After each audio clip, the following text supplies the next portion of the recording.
This is RJ-Carbone, and you're listening to BD4. Anthony for three. Bang! That one goes down. This one by Mattingly. Oh, hang on to the RJ Barrett does it again from downtown. He is just tearing the Orioles apart. It's good. Randle gets the bounce, and he ties the game. Houston ducks under. Got it! With 8 left. Up and ran. Slam the other way for Aaron Judge. Penetrates, creates, and showing some dexterity as well with the left hand. Yankees win. The Yankees win.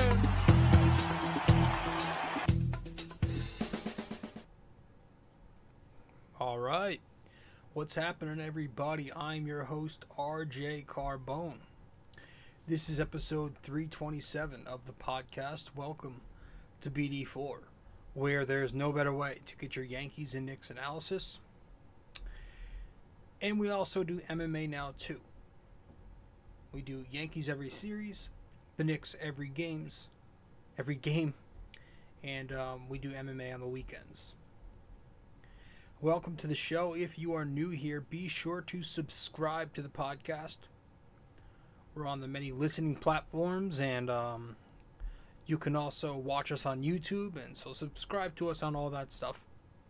Follow me on social media. I'm on Facebook at rjcarbone, and I'm also on Instagram at robjcarbone. Now, the Knicks are a few days away from the the final quarter, rather, really, of the season. So we're just going to go over what to expect going forward in this episode, and do a little bit of our quarter 3 progress report. So how each Knick individually has been performing up to this point. And then we'll go over the team as a whole, Thibodeau and all that stuff, the front office. So it's a lot to cover, but I'm going to try to make this one brief. I want to say 30 to 45 minutes, the usual. And that should be it. All right. But as I am recording, it is Monday, February 21st. As you are listening to this, it should be Tuesday, the 22nd. All right. So welcome to the show, and thank you for tuning in, man. Thank you. I appreciate you stopping by, taking the effort to listen to the show. So let's get to it. Let's head to our first break of the night. And I guess when we get back, we'll get right into the episode, all right? We'll start going over the progress report. We'll start with that, and then, we'll get into everything from there. All right, so let's head to our first break. Stay with us. Be right back.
Hey guys, so I've noticed that only a small portion of you who watch BD4 on YouTube are actually subscribed.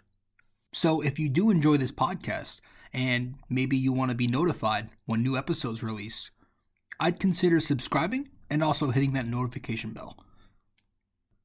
This way we can help the channel grow and you won't miss a single episode of BD4. Alright, let's get back to it.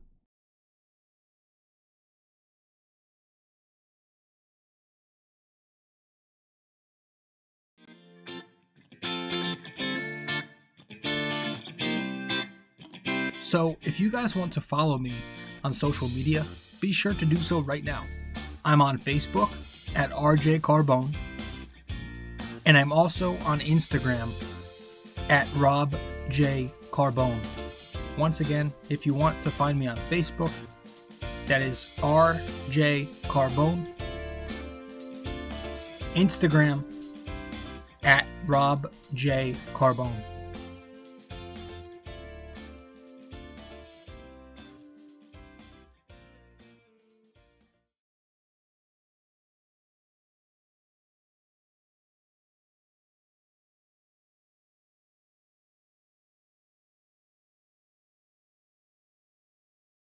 Alright, so welcome back to the show. You're listening to BD4, where there's no better way. Where there's no better way to get your Yankees and Knicks analysis. And we also do MMA now, too. Yeah, so we're going to start this up. And again, we're just doing a little bit of a progress report tonight. And then we're going to talk about, what to expect going forward, what should happen versus what probably will happen going forward with this Knicks team are two completely different scenarios, right? So we'll get to that. Let's start it up. And one more time, guys, if you're new here, be sure to subscribe on all the listening platforms. And if you want to watch us on YouTube, you can also do that and subscribe there. Share us on social media. If you want to follow me on social media, I am at rjcarbone on Facebook and at robjcarbone on Instagram. All right, so now that that's out of the way,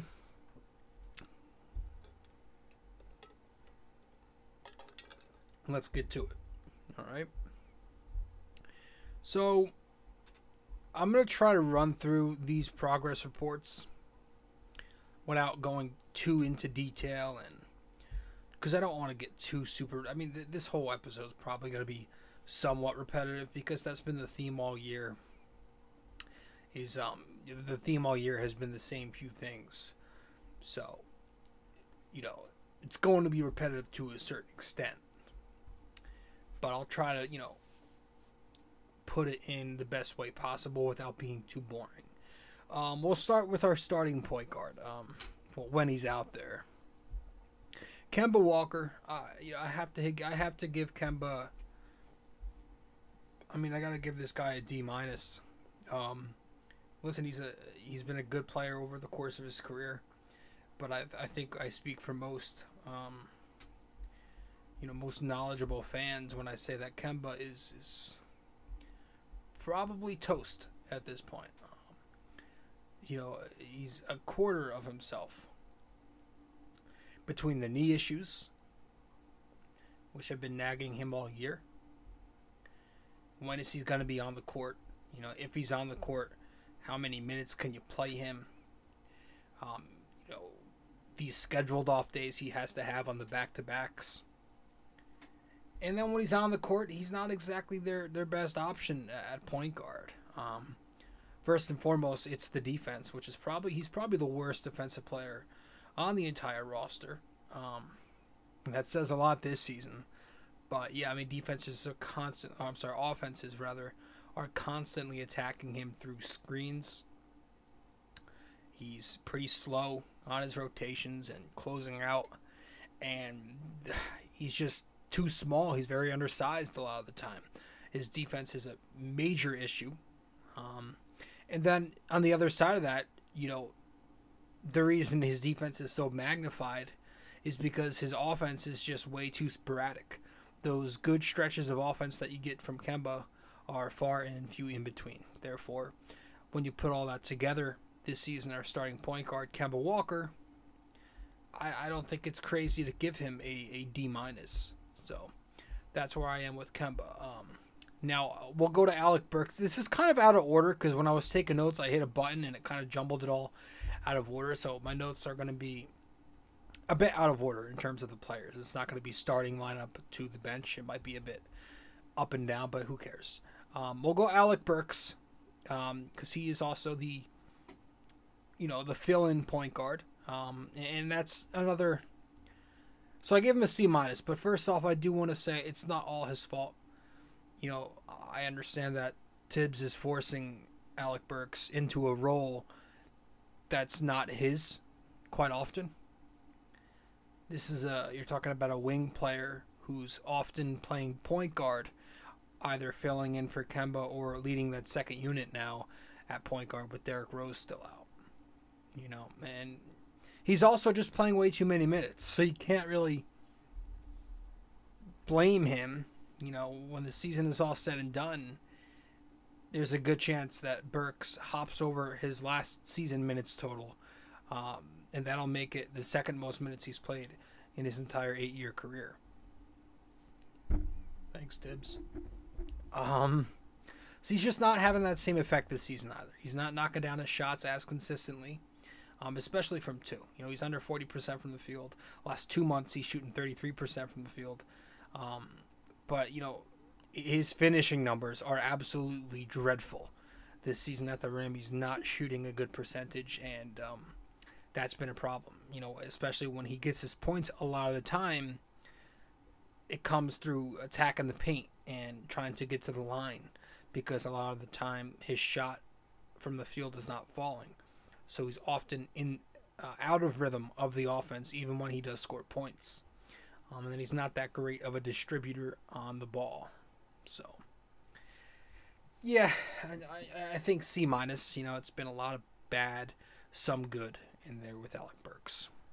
And similar, we'll go with a C- for Emmanuel Quickly. It's been pretty brutal for IQ. Again, this season, the driving lanes have been pretty clogged for him, so he's not getting to go to that floater as efficiently. But also, a lot of it's on him. His three-point shot is misfiring.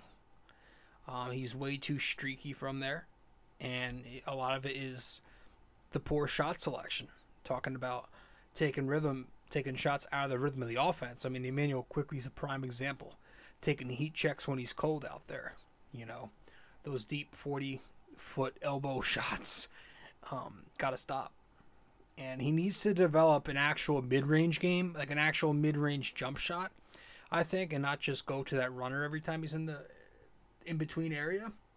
I think that'll help him become more efficient, from the field, and become more consistent on a day-to-day basis.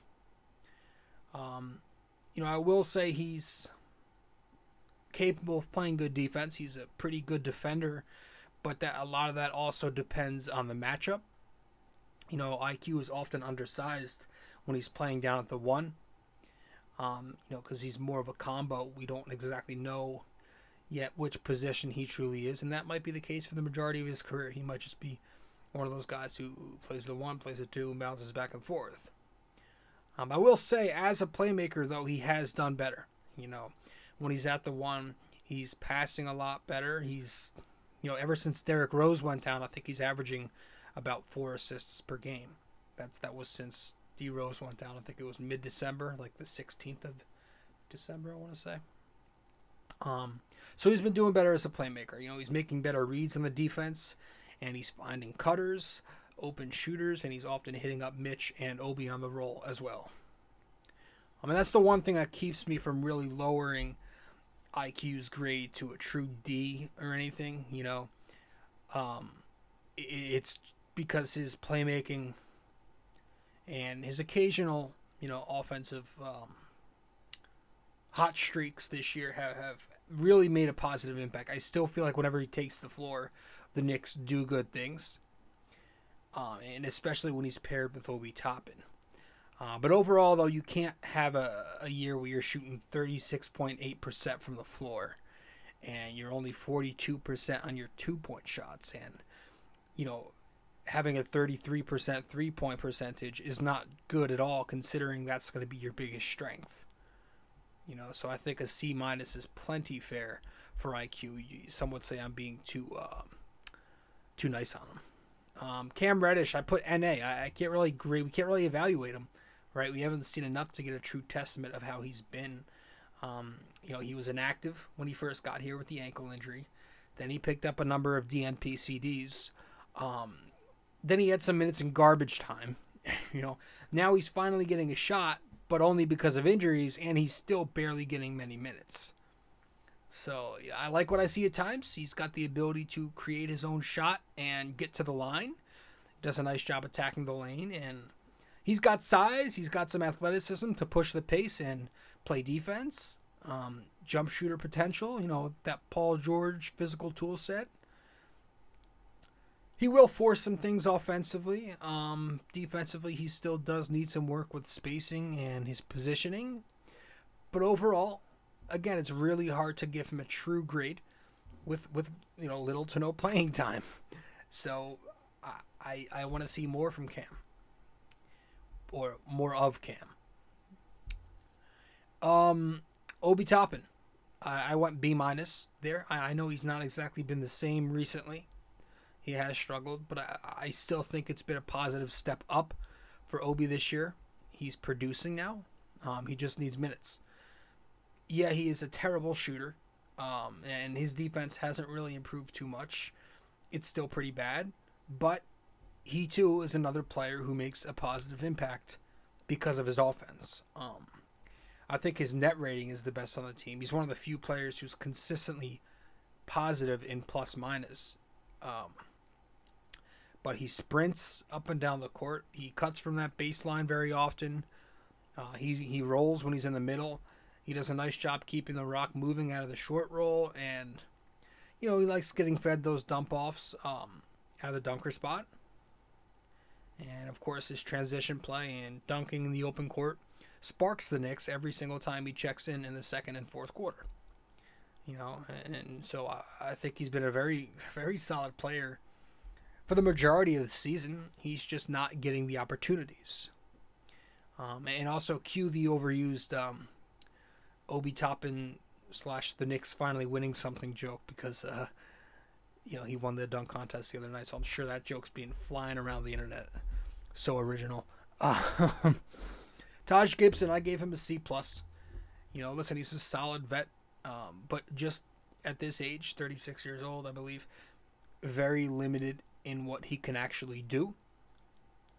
And he's just thrown out there way too often, Other than his intangibles, screening, fighting for loose balls and rebounds, and does a nice job defensively. He's often tagging the roll man in pick and roll. And his hedge coverage is pretty good. And he's, overall, he's a good help defender. And he'll provide you some occasional shooting.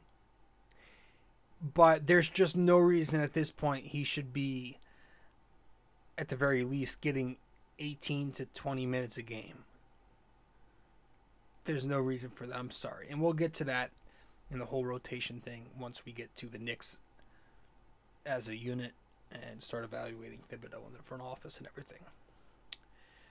C+ for Taj. Noel. I gave Noel an F. Who? How much? Speaks for itself. Evan Fournier. He's come around lately. Listen, I gave him a C+ overall. He's come around lately since Boston.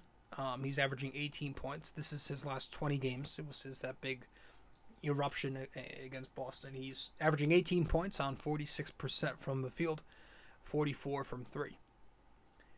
But, it's a bit too late, for that to salvage what has been an otherwise disappointing season for a guy, paid $73 million.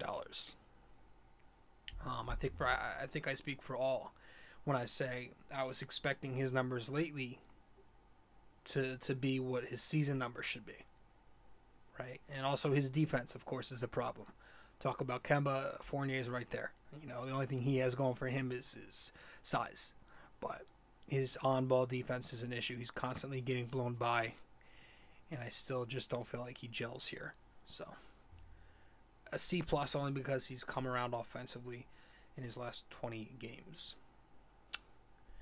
RJ Barrett. Obviously out right now thanks to Tom. A B+.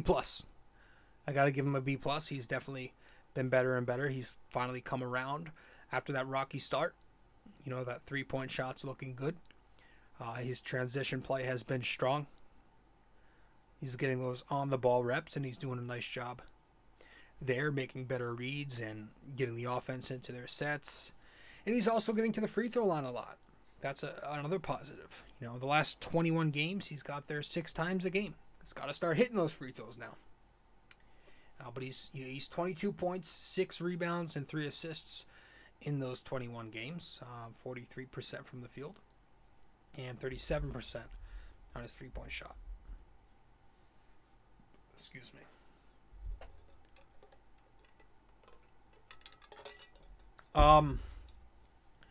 RJ's defense is still up and down. His mid-range needs to come around more consistently. He's got to start finishing a little better with that right hand. But overall, it's been a solid year for RJ Barrett. It's looking like he's finally made that leap after all, and he too is pushing for that max extension before next season. So we'll see what happens there. Quentin Grimes, next on my list here. He's been a solid two-way wing, man. I like his quick, high release. He's, always setting his feet before he squares up and shoots. Always ready to shoot. He's moving well off the ball. And defensively, he's playing that hounding on-ball defense. The guy's a ball hawk. And he'll miss some rotations here and there, sure. But overall, I think his help defense is also pretty strong. I think Quentin Grimes is very capable of being a solid rotational piece. And maybe someday a starter and not just filling in for RJ, but someday he could start on the wings next to Barrett. I joke that he's who Frank could have been or was in the eyes of some. But, I'm serious about that sometimes too. So I give Quentin Grimes a B+. I thought he's done a very good job when in there. And remember, these grades are not, they're all based off of that player's own expectation. Okay, so just because one person's grade is going to be higher than another player's grade, that doesn't mean that he's having a better season. That means he's just playing well to his expectation, and the other guy's not. You know what I mean? If I explain that properly. So, Randle, I gave Julius a D. Listen, I've said what I've said on this guy. We've talked about it all year, so I'll try to make this short on him. He's just a huge reason why we're here, right? He's just not the same player this season. The leadership issues, the drama, the constant drama. There's so many things this year now. I don't even know if I can name them all off the top of my head, but I'll try. Slapping the laptop out of the video coordinator's hands. Just the body language. The whole thing with the thumbs down. Skipping press conferences, isolating himself on the bench, not joining the team huddle, turning his back to Obi when he was on the ground looking for a hand up, shit like that. And, on the court, he's not exactly making up for it. His shot making has not been the same. The mid-range jumper is down significantly. The 3-point jumper is down significantly. And he's not exactly attacking the rim, but he's settling way too much. And until his last 7 games, right? But again, we're paying Julius $120 million to do what he's been doing during these meaningless 7-game stretch for an entire season. So, some games he's not even aggressive. He'll shoot when he's not supposed to, but he'll also pass when he's supposed to shoot. Playmaking wise, it's not the same either. The decision making is just way too long out of those traps. So he's still turning it over. In the post, he's turning it over. The jump passes, the spin moves, taking it up court, he's very slow. The point forward thing not working. Again, lately he has been pushing the pace, so I guess some credit there. But again, it's got to be consistent, and it's not been. And defensively, the intensity has just taken multiple steps back. The hustle is just not the same. That's been the biggest thing for me is his defense. Last year, you could have called him an average to a slightly above average defensive player. You could have. But this year, he's been back to his 2019-20 Fizdale Randle self. The hustle's not the same. He's not getting back after a block or a no call, but instead he decides to put his hand up and complain to officials. His defensive rotations are crap. He isn't always making an effort to get out to his closeouts. And I also have down here his fourth quarter play has been a problem. He's just a bunch of poorly timed turnovers and missed free throws down the stretch. And a lot of the times he's, missing those ISO shots.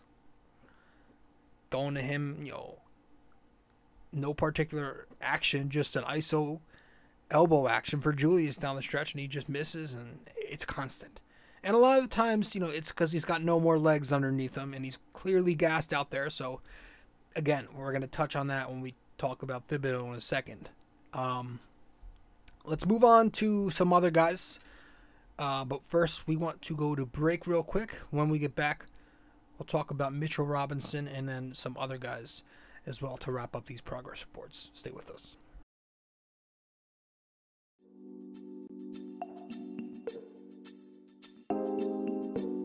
So BD4 is on so many platforms to listen to. You can listen to us on Apple Podcasts, Google Podcasts, SoundCloud. You can listen to us on Spotify. You can find us on our sponsor, Anchor, and many other listening platforms as well, wherever you get your podcast. But we are also available to watch on YouTube. So if you want to watch us on YouTube, go subscribe there. But if you prefer to listen to us, again, many listening platforms. Just be sure to subscribe, download, give us a rating, a review, comment, share the podcast, and all that fun stuff. This is BD4, where there's no better way to get your Yankees and Knicks analysis. All right, folks. Now, if you are listening to BD4 on Apple Podcasts, be sure to give us a 5-star rating and a review, if you so please. So once again, this is if you are listening to BD4 on Apple Podcasts, give us a 5-star rating and review. Thank you.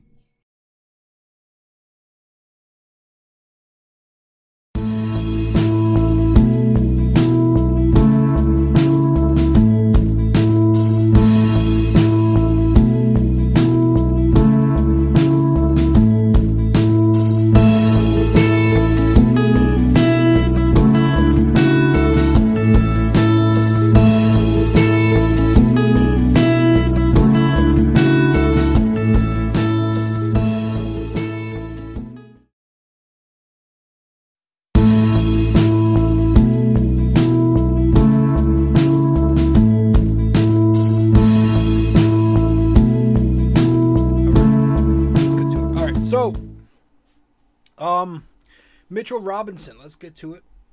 I gave him a B+, man. Much like RJ, Mitch has come around since he's gotten his conditioning back. He in his last 28 games, he's averaging 10 points and 10 rebounds. Just continuing to be so much more aggressive. He's bringing excellent rim protection. He's a solid pick and roll defender. Offensively, he's constantly cleaning the glass and being super aggressive and hustling there. If you just watch these games, he's a dog on the glass. 2 or 3 big bodies around him. He's just constantly leaping and making that second effort, third effort for offensive rebounds. So he's got that going for him. He's a lob threat with freak athleticism. And a lot of that comes because he's a very strong roll man in that screen and roll. Creates a lot of space that way. I think the Knicks, again, should definitely try to re-sign this kid. But it's going to be hard. This is a guy who's constantly switching agencies. He's trying to get a bang for his buck. He takes pride in his play. And if you follow him on social media, you know what I'm talking about. I'm already hearing Chicago, Detroit. I heard Miami today. And that surprised me because he'd have to play behind Adebayo, right? You can't expect them to play those two together. But again, I say pay him, but be careful. Again, we went over the whole contract thing in a few episodes, but I say offer him what's the minimum? 55, 60? Do that for 4 years. I'll do that. But if he declines that, I don't know if I want to go much higher. Just, the health, durability, conditioning, once he starts playing more than 30 minutes. And I don't know that this is legitimate yet, this stretch. I hope that he can put together a full 10-10 season next year. But unfortunately, we ran out of time for that. So I would pay him. I would just be careful. I think he deserves to be paid. But the price is going to depend for me. I don't want to go too high. So that's it. I actually think we covered everybody there. Mitch was actually the last one. Wow, we breezed through that shit. Let me just make sure. Talked Kemba, Burks, IQ, Cam, Obi, Taj, Noel, RJ Barrett, Quentin Grimes, Julius Randle, Mitchell Robinson. Did I miss anybody? No, right?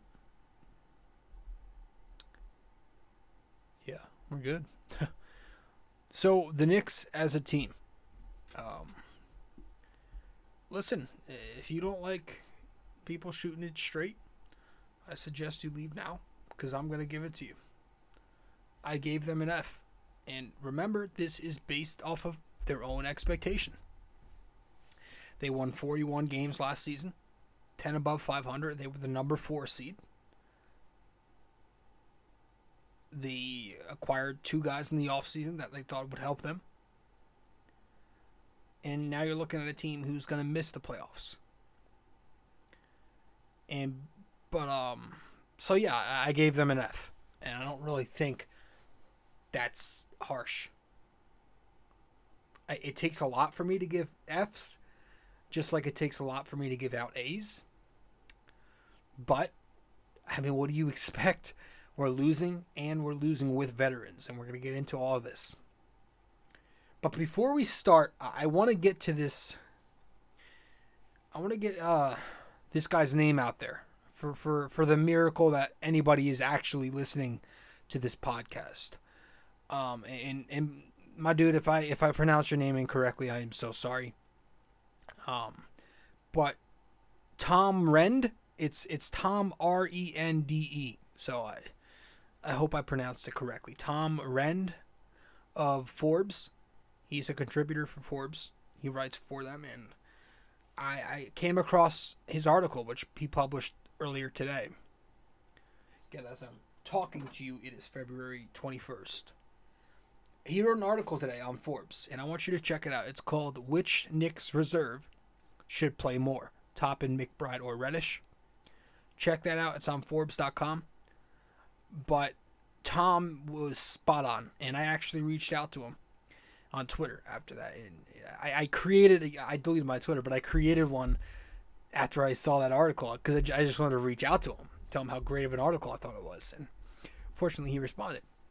But basically, it reiterates everything we've all been asking all season long, but much more organized and better than I can put it. So go check that out. Tom Rende wrote a piece on the Knicks. Which Knicks reserve should play more, Toppin, McBride, or Reddish? It's on Forbes.com, so go check that out. And he's not, promoting me to say this or some shit. But yeah, Tibbs is not doing it this year. He says in his last press conference before the All-Star break, everything is on the table. And then he goes, not even a couple of seconds later, he says, I'm paraphrasing, "I'm not just going to give minutes to the youth. You earn what you get, and it's based by merit." Garbage like that. And meanwhile, he's saying that, and he ain't exactly practicing what he preaches, right? We've talked about this. You got Burks in his last 21 games shooting 32%. He's averaging more fouls than field goals made, but he's still getting 27 minutes a night during that span. Earn your minutes. On January 6th against Boston, Burke shot 1 for 10, but he still received 37 minutes. Meanwhile, since Kemba, the scapegoat. Remember, everybody, this is actually one of the few things I agree with Tibbs on. Kemba, the scapegoat. When he came back into the rotation, since he's come back into the rotation, after that adorable, 3-game stretch he had where he had Jamal Crawford all emotional on Twitter, and everyone was like, oh, see, he's not a scapegoat. Kemba's good. Just want to keep that in everybody's mind. I was on board with Tibbs when he benched him the first time, while everybody was against it, and now everybody wants to act like Kemba's bad again. And he is, but they weren't on that train to begin with, man. Some of you just hop on shit. It was way more than justified benching him. He's been bad. Anyway, so since he's came back into the rotation after those 3 games,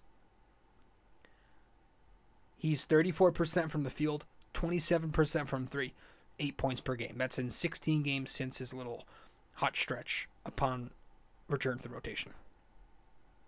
And he's still averaging 24 minutes during that span. Meanwhile, Taj Gibson, averaging 3.9 points and 4.5 rebounds on the season in the modern NBA. He gets to go out there 20 minutes a night, getting as many as 25 and 26 in 2 of his last 3 games. But guys like Cam Reddish, the kid you traded a first rounder for, is picking up DNPs and averaging 12 minutes per game when he does play. Meanwhile, Deuce Mcbride, I won't even mention his G League success because, people get triggered by that. But he has not seen the floor at all since Derrick Rose went down. I think he had that brief 5-game stretch at the end of December, entering January, where he was getting semi-decent burn. But since then, the guy has not been seen. Obi Toppin, actually one of the few Knicks who's been consistently positive this year in plus-minus, like I said. He's rotting on the pine for at least 30 of the 45 minutes a night. And he's out here preaching about earn your minutes. Right. Okay, got you. I mean, we go into the break embarrassing ourselves, even to our standards. Blowing a 23-point lead versus Portland. Losing to a tanking OKC team in overtime. Blowing a 28-point lead to the New Jersey Nets, who were without all of their superstars. And Tibbs is still sitting here almost 75% of the way through talking in his press conferences about having to earn your spots. Okay.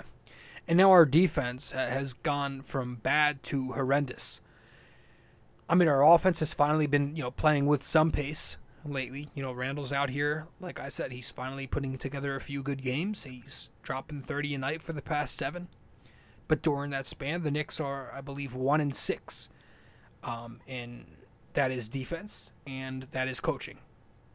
We allow 132 to Denver, 112 to Portland, 127 to OKC, who are last in offense, 111 to the Nets, who, again, were without any of their star players.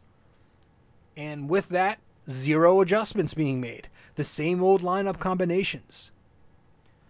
And remember, folks, to me, at least to me, this is not about the draft lottery. This isn't about tanking. I think tanking, trying to lose and making it only about the draft pick, that's a toxic mentality. I have said that a number of times.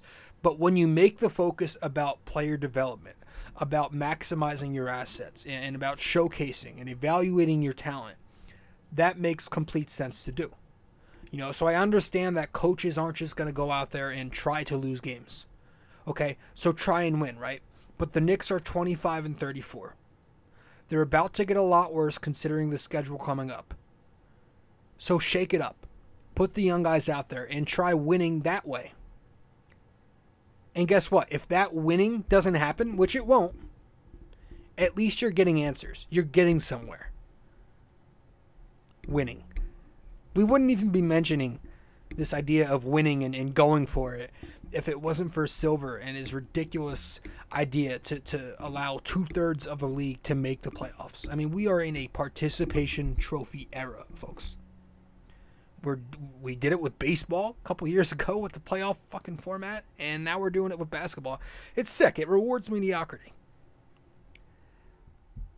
Another day. But yeah, we just got to face the music. Just face the music. Because if we are being realistic here, it's one of two things. You're either going to throw a rotation out there that neither helps the now or the later, or you're going to throw a rotation out there that may not help the now, but could help the later. So which do you want? Which do you prefer? The former or the latter? You know, the ceiling and floor for Tibbs' philosophy with this roster is so what he's doing now. The worst that could happen, the floor with what Tibbs is doing right now, is we continue to lose games at a high rate, and we do it with veterans on the floor who will not be here in a year or two. That's the floor, and that's what we're getting right now. The best we can get with what he's doing, the ceiling in this Thibodeau philosophy right now, is we miraculously get to the playoffs, we miraculously win both play-ins, and we get washed in the first round. And even that's being a bit optimistic. So that's your best chance. That's your best ceiling right there. That's the upside of what Tibbs is doing. Now, if you look at the philosophy of shifting your focus towards player development, right, it's much more optimistic. The ceiling or the floor for it is the worst that could happen if you just play the kids the rest of the year. You play them, you keep losing games, and you're getting answers. Good or bad, you're getting answers on certain prospects. That's the very worst that can happen here. The best that could happen, you play the kids, maybe you win a few more games, or maybe you lose enough to get into the lottery, and they show that they are NBA caliber. They show that they have an upside. So you tell me, right? But that latter approach, it ain't happening. We all know it. This is who Thibodeau is at his core as a coach. You know, Friday night, we're going to see it. He's going to be riding this thing out until the Knicks are mathematically eliminated. You know, Derrick Rose comes back. RJ gets back. Now, you know, this is the narrative we're going to ride with, right? And as much as this is on Thibodeau, the front office should not shed any of this. They deserve a lot of this blame, too. They brought Thibodeau guys like Evan Fournier and Kemba Walker, knowing he's a defensive-minded coach. And you still have Worldwide West pointing fingers. But he's a part of the group that gave him this junk to work with. Tibbs thought he had a win-now roster to work with, right? That did not work. The players started underachieving and playing bad. But where it does fall on him is refusing to get it to work. You know, we are, again, 75% of the way through, just about. And he's still shown no signs of attempting to make adjustments. And by the time he does pivot, if he ever will, it's going to be completely meaningless because the Knicks are going to be out of the playoffs. They're going to be in that 8-14 range in the draft lottery, which isn't great with our scouting. And the kids will be getting minutes in a bullshit sample size at the end of the year. So it's basically a wasted season. So while it's not all on him, and some of it's on the front office and some of it's on the players for losing these games, once you realize the fact that this Knicks team has to go back to the drawing board and refocus on player development, Tibbs isn't that guy to do it. This is not where he is fit. Not that kind of coach. He's a good, solid NBA coach, but he's a square peg in a round hole, right? So sure, he'll probably finish out the season here, I believe, and you could say he's earned that right through, you know, his NBA pedigree, and he had a great season for us last year. But in the offseason, I do think they should make the switch, get younger, and have Johnny Bryant take the reins from there. You know, I don't want to do it now, and I understand why not. You know, you don't want to throw him in the middle of a shitstorm. You know, if we were to do it right now, you're throwing him in the middle of a fire. I mean, we've got Miami coming up. We've got Philly twice in a home and home. We've got Phoenix, and all these are all on national TV. All these national TV games, a bunch of road games until March 16th. So, okay, fine. You don't have to do it now. You don't want the media attention, the noise, the publicity. I get that. But long-term thinking, if we're going back into rebuild mode next season with this roster, and we should, because we've got no chance at winning, Tibbs can't be the guy to work with that group. Not that kind of coach. So the front office and him have to at least be on the same page from now until the summer. And if he does stay around somehow, if he does make it, and he plays out his contract here, or at least next season, then this front office has to sign as little veteran players as possible, or the ones that they do sign should be good and productive, you know. But you have to, at some point, shift your focus to the prospects on this roster. These are guys you're drafting, and these are guys you're trading draft picks for, and you're still not properly developing them outside of RJ and Mitch. You know, I mean, it's insane. The disconnect right now between the front office and Thibodeau, it's insane. You're hearing the Knicks are going to move their vets at the deadline. You're hearing the Knicks, you know, they trade for Cam. Tibbs didn't want Cam. Cam's going to be traded now. So you buy on him, you deplete his value, and then you hope another team wants him after that. It just makes no sense. West pointing fingers at Tibbs. Leon Rose hires this kid, this guy Rosas, around that same time. It's nuts. All this stuff I'm telling you is right in front of our faces that they have yet a clue. They're on a completely different page. It's like when a couple years ago, I had a college course. I bought the same textbook as everybody else, but it was a different edition, right? You've done that before. That's what the Knicks front office and Thibodeau, that's what they're in right now. They're in a situation like that. You know, all year long, all I've been asking for was a balance, right? Just a couple of weeks. I wasn't even saying full-on youth. I just wanted a balance, right? I just wanted a bit more from the youth.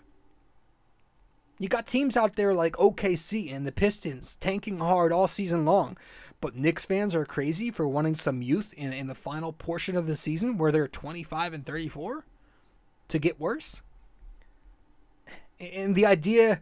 Listen, I'm not one of those guys who thinks every prospect we have is going to be a superstar, right? That's a joke. We overrate them sometimes. Some Knicks fans, of course, are like that.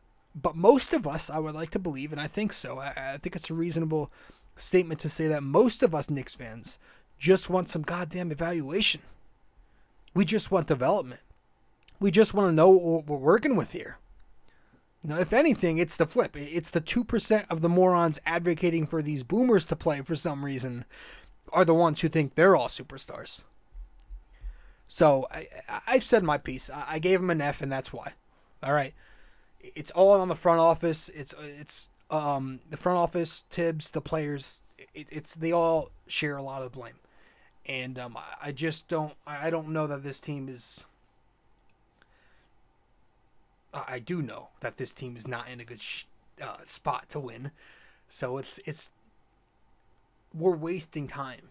Yeah, there's a purposeless direction here when you're losing with veterans. If you're gonna lose, at least do it with guys who are going to be here long term, or guys that might get you a return if you play them and they showcase themselves to have some value. That's all I have. We're gonna head to our final break, get back, and then we'll finish this up with the NYY-NYK-MMA Question of the day. Stay with us. Hey guys, I hope you're enjoying this episode. But first, I also want to let you know I have another blog. The blog I'm writing for is on ultimatesportsnetworks.com, titled The Bomber Walker Blog. If you want to go subscribe to this blog, you should do so using my promo code 6A2841ERJC. Using that, you'd get a discount, $7.99 a month, to get the best Knicks and Yankees opinionated content around. Once again, guys, the Bomber Walker blog on ultimatesportsnetworks.com using promo code 6A2841ERJC, $7.99 a month.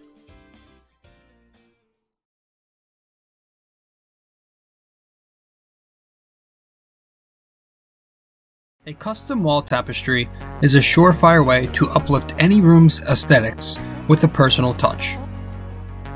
This 100% polyester wall tapestry comes with hemmed edges for extra durability, while its mildew and water-resistant properties ensure years' worth of decorating bliss. The advanced tapestry printing techniques guarantee crisp detail even for the craziest of designs in any of the multiple size choices. You can select a size of 26 by 36 inches, 51 by 60, 68 by 80, and 88 by 104.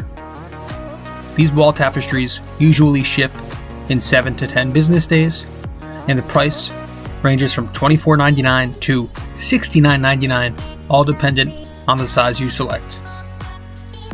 The Bomber Bocker blog wall tapestries come in orange, gray, and black.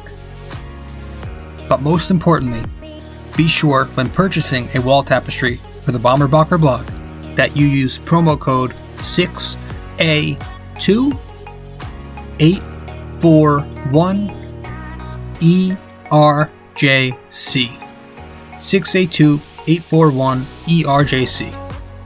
Just go to ultimatesportsnetworks.com and click on the Shop MVP tab, searching the Bomber Bocker blog. And there you have it.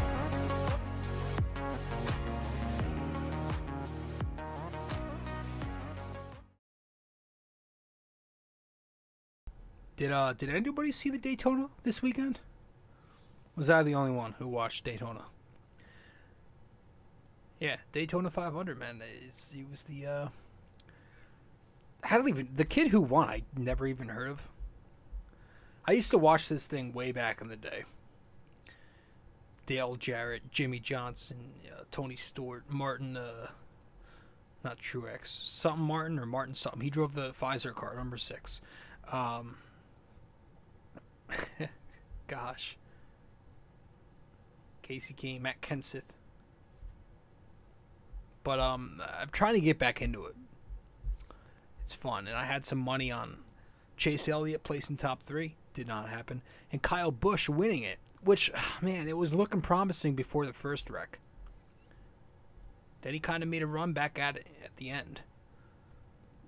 But I think he landed in just in the top 10 or something. There's another wreck later at the end of the race. But it was fun. It was a really fun race.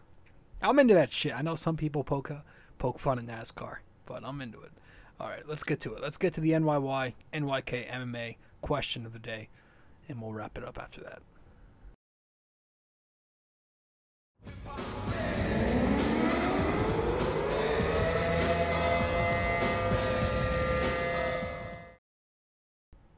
All right, so in this episode 327,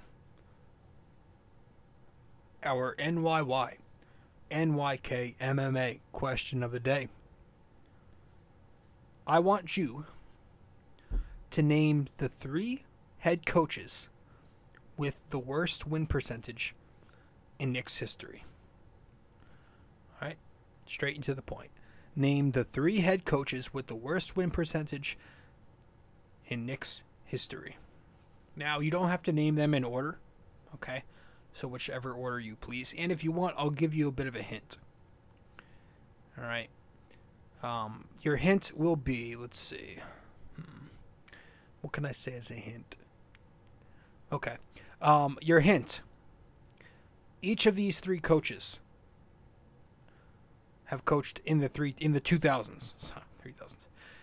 Yeah. So these 3 coaches range from 2000 to present day.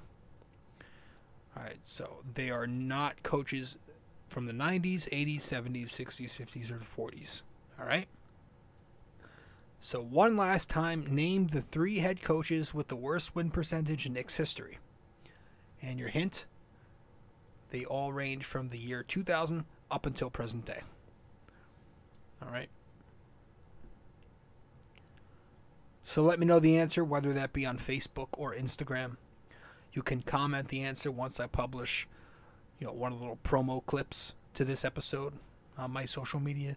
Or you can just DM me the answer, and if you get it correct, I will give you a shout out in episode 328. If you don't guess, I'm not going to tell you the answer. All right?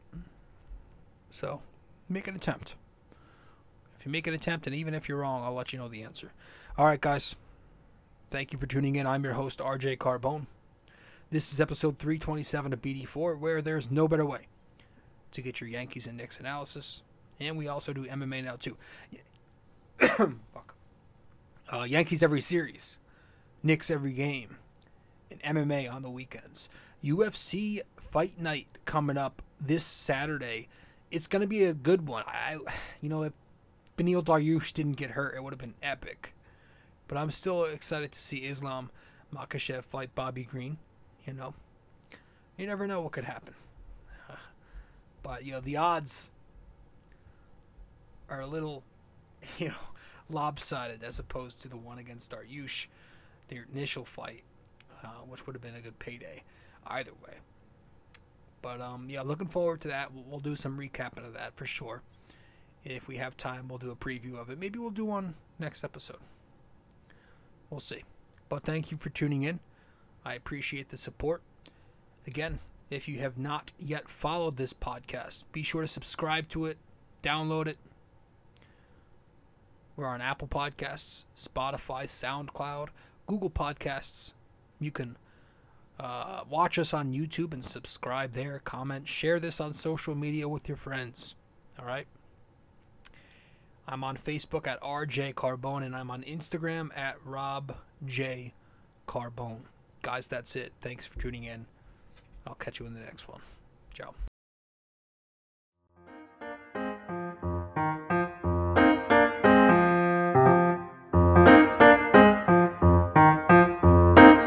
This podcast is brought to you by Anchor. It's the best way to make a podcast. Download the Anchor app or go to anchor.fm.